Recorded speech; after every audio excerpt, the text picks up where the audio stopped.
Hello from the podcast community. You're in for a treat, I assure you. I'm Anthony Romeo, host of iTunes 5-star rated podcast Wise Up, coming at you with a two-part episode. We're chatting with Shen Milson and Wilkie's principal, Bob McFarlane. Shen Milson and Wilkie are also referred to as SMW, is an integrated technologies consultant company.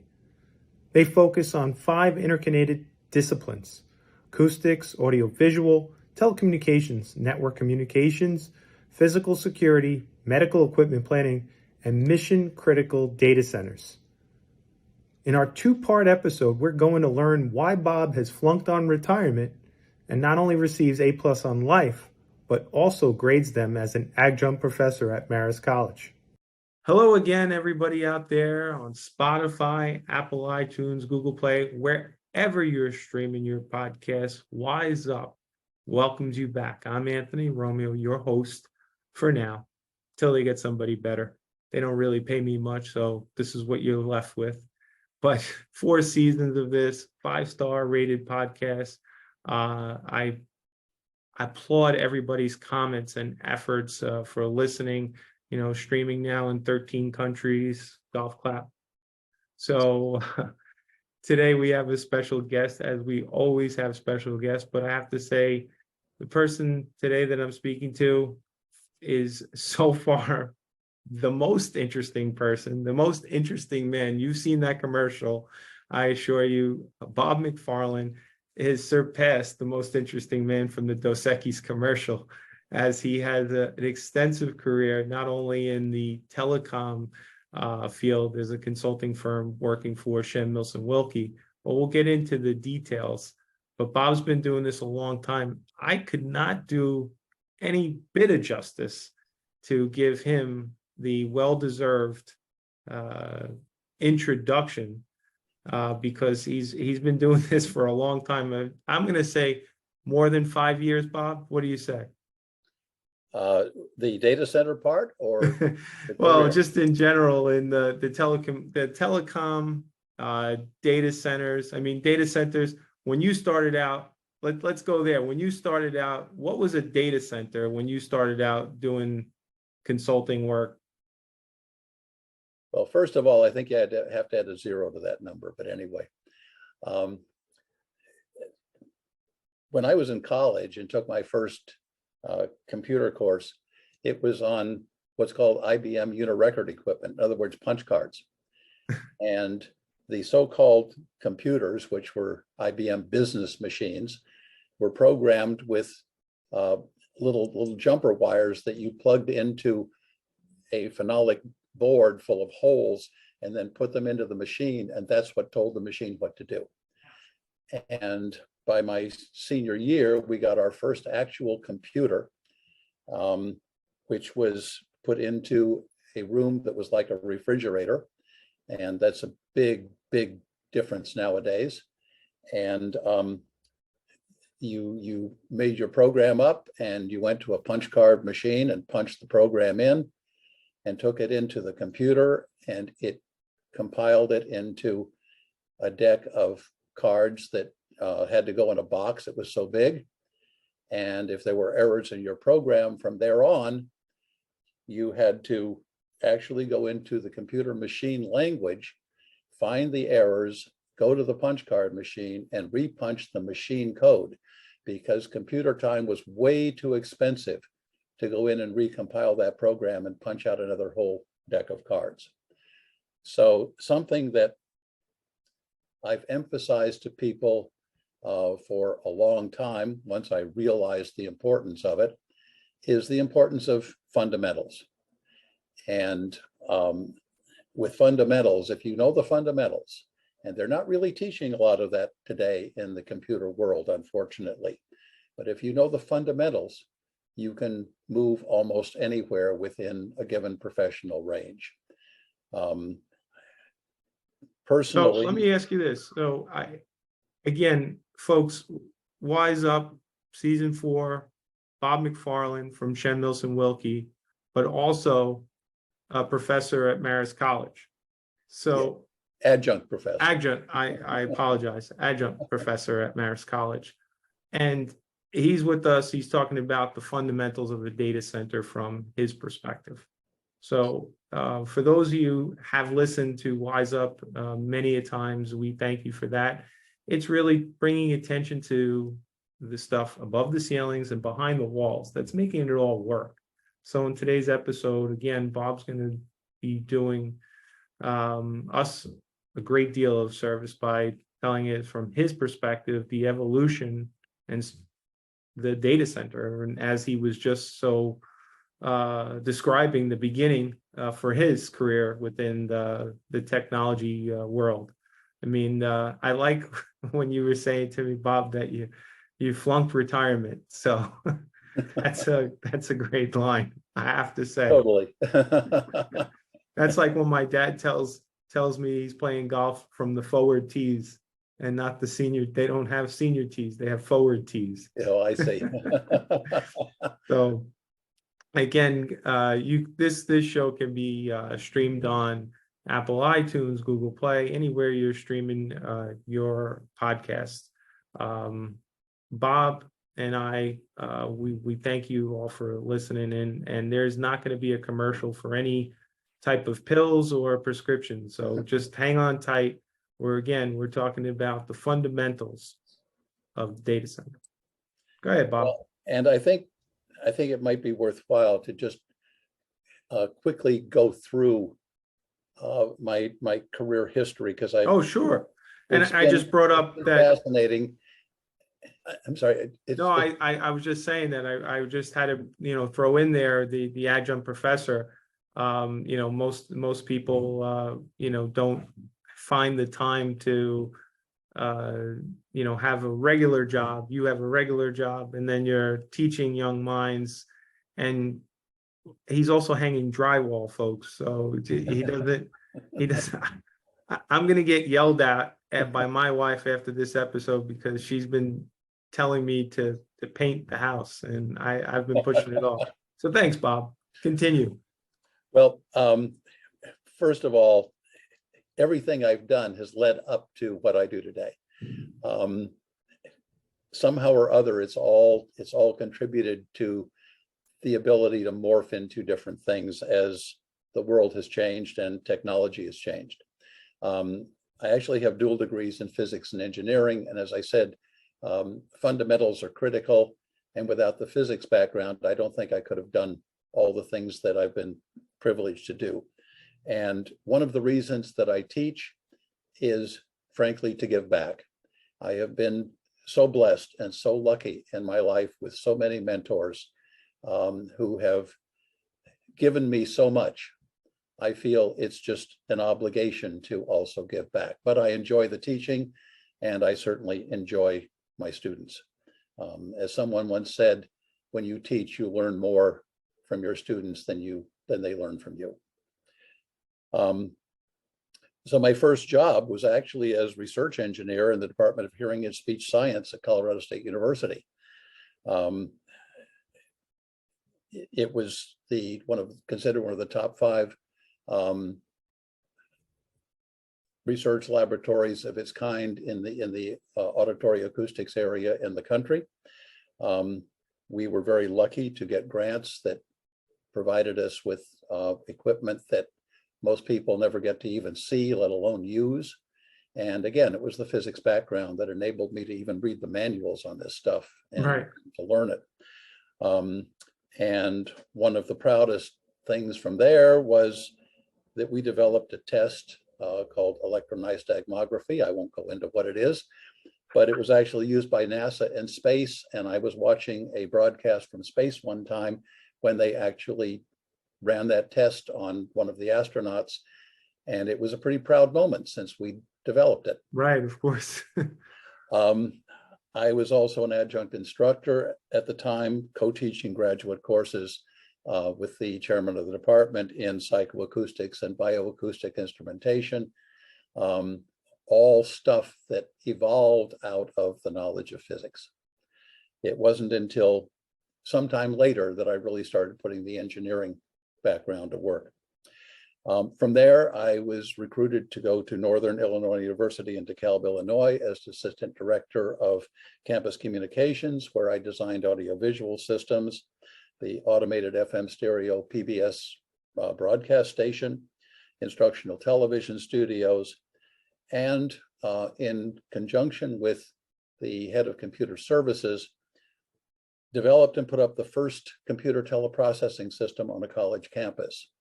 That kind of thing was obviously brand new if we were number one.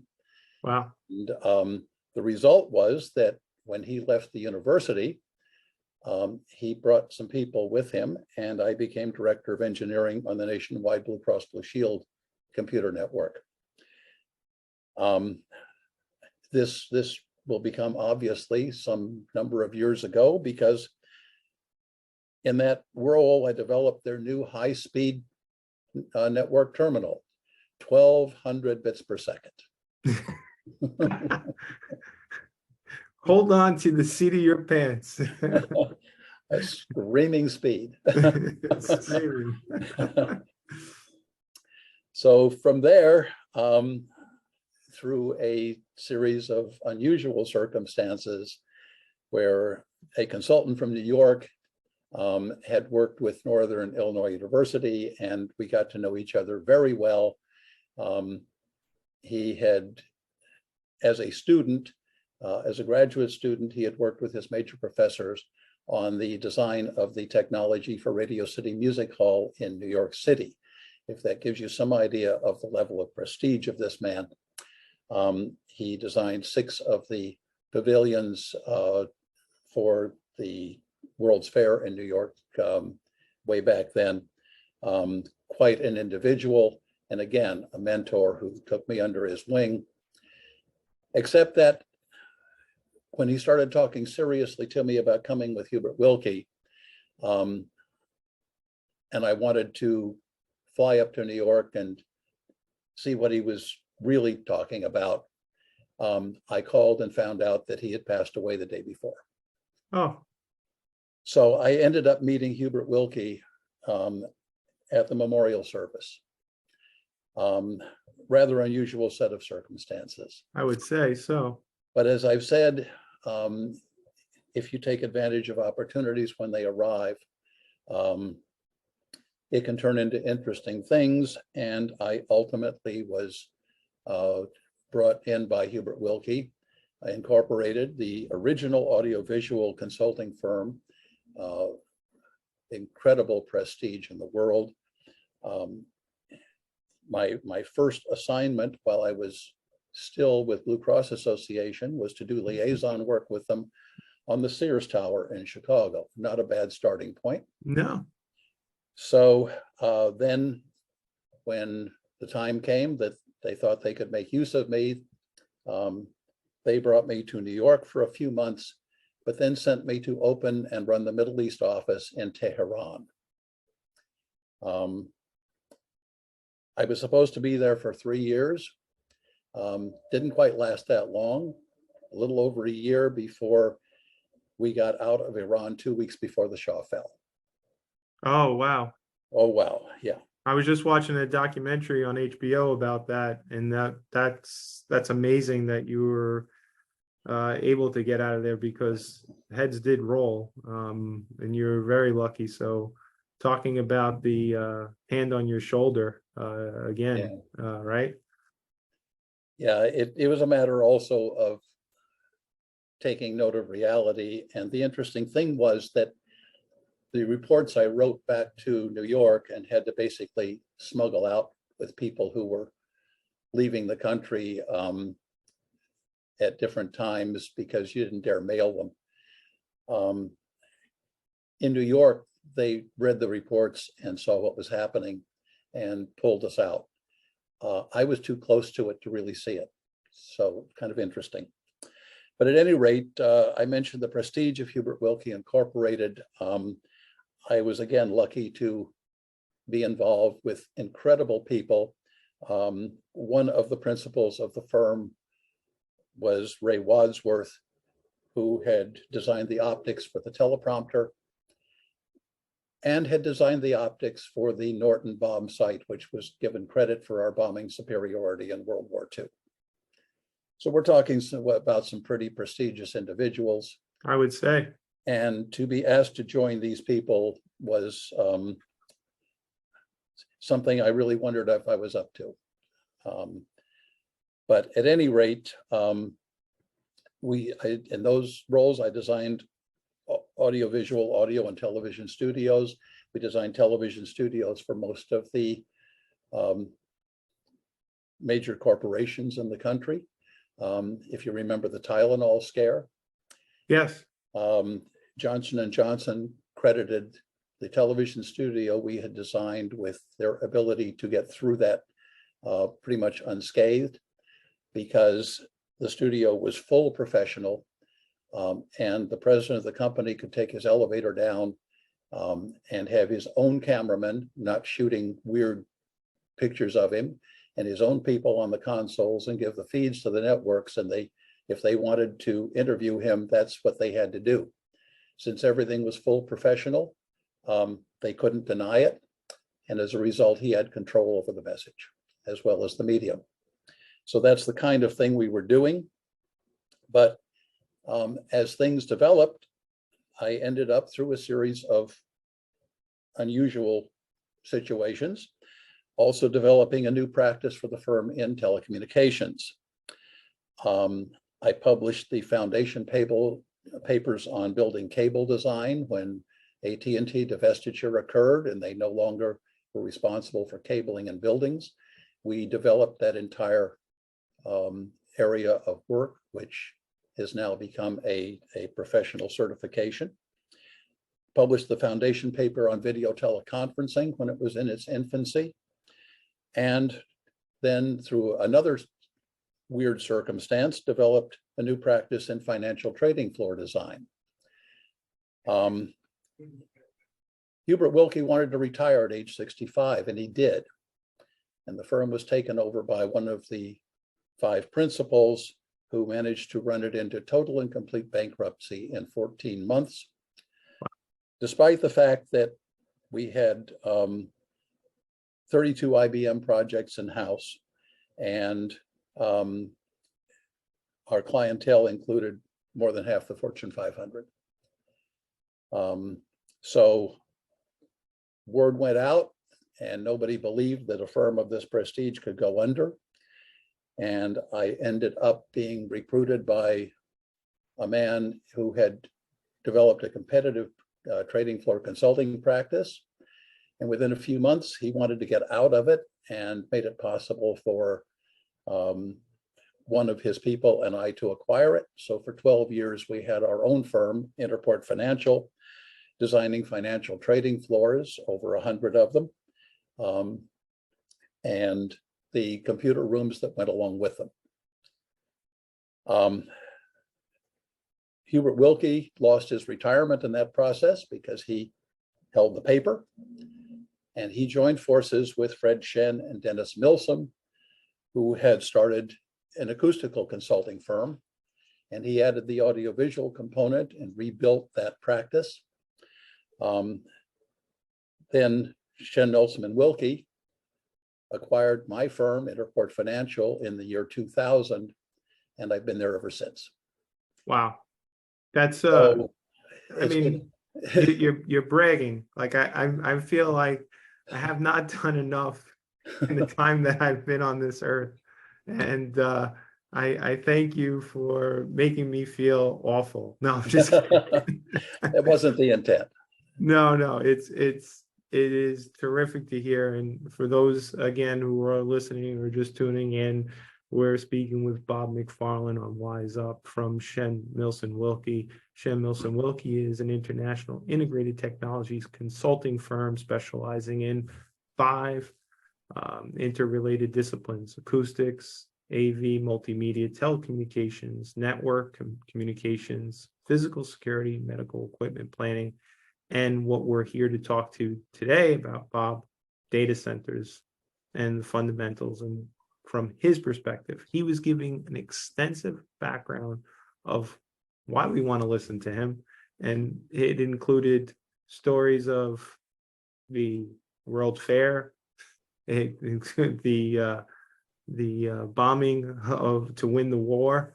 Not him, obviously. He's not that old, but the company and present that he has kept. Not to mention continuing to educate young minds, as he is an adjunct professor at Marist College. Continue, Bob. I didn't mean to. Oh, it's quite okay. Yeah. So anyway, I'm still a principal of Shen Nelson Wilkie. I'm still working. I'm designing 3 projects right now. That's terrific. But I'm also a board member of ASHRAE TC 9.9. ASHRAE is the American Society of Heating, Refrigeration, and Air Conditioning Engineers, which is why they call it ASHRAE. It's too big a mouthful. TC 9.9, Technical Committee 9.9, is mission critical facilities, data centers, technology spaces, and electronic equipment. And this is the group that has pushed the industry forward into many of the things I'm going to talk about in a moment. I'm also the Handbook Committee Chair. The ASHRAE Handbook is considered the Bible of that industry. I'm one of the original writers of Standard 90.4, Energy Efficiency Standard for Data Centers. And I continue to serve as a voting member of the Continuous Maintenance Committee for that standard, which is now being adopted into law or code. So it's a rather important standard. And again, this is all part of the complexity of data centers nowadays, the energy efficiency side. And I'm kind of on the foundation of all of that. So before you continue on that, Bob, not to interrupt, but some of the listeners out there, the demographics vary as far as where they are in the world, age demographic, and as far as what they do for a living. Some people that I've seen on the comments are in the field of telecommunications and network, and some are not. They just are curious about all things technology. So, very simple question. In your professional opinion, what is a data center? Because there's a lot of, data closets that people will see in their office, and then they'll say, "Is that a data center?" Or, no. Right. So, in your professional opinion, what is a data center? What does it consist of to be named a data center? Okay. First of all, the architects hate them because they're never going to win an architectural award for a data center. It is a box. Right. It is a big room, hopefully with no windows. Right. Hopefully. And in most cases today, as opposed to years ago when people put glass windows in front of their computer rooms, they weren't called data centers then, and to show off their big IBM mainframes. Today, we try to make the buildings as innocuous as possible so nobody knows they're there. Right. So, as I say, to an architect, it's a very plain box that they really have to put their stamp on and walk away. The rest of it is up to other people like us. The foundation of the data center is that it contains huge numbers of specialized computers called servers, as well as network control equipment called network switches, and then storage devices. If you're not in technology, you're using it anyway. Everybody today is in technology one way or another. And when you get onto the internet, you are going through one or more large data centers somewhere. But you may also be going through smaller data centers that your company owns. These are called enterprise data centers. The big data centers are the co-location hosting services, where instead of having your own data center, you put all of your equipment into a building that's designed to house that kind of equipment. Or what we all have heard about many times now, and that's cloud computing centers, which simply, they're not up in the sky.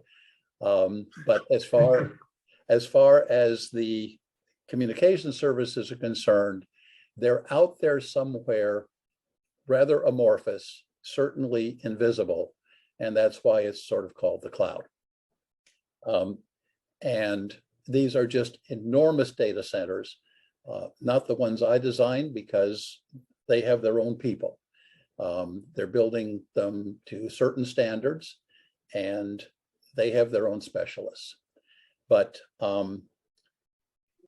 these things are consuming huge amounts of power. 10 megawatts is a relatively small one. 100 megawatts is more usual for these big cloud centers.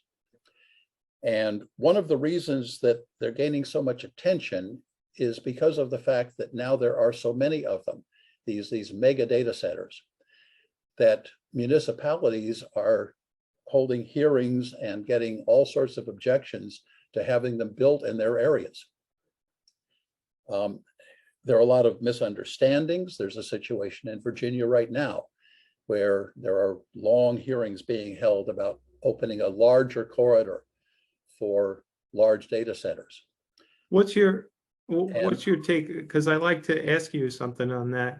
I'm unfamiliar of that case, but knowing that modular data centers has been somewhat of a play to certain verticals throughout the world for, like, I would say the last 10 years of my experience anyway. I'm not going to name some of the manufacturers out there, but they are well known that have made these for financial entities, higher ed, government institutions, being what you're saying with the state of Virginia, and knowing all the driving forces behind the need for the mass amount of network data that needs to be processed, whether it be, doing another Teams meeting or a Zoom call, or, having remote workers forever.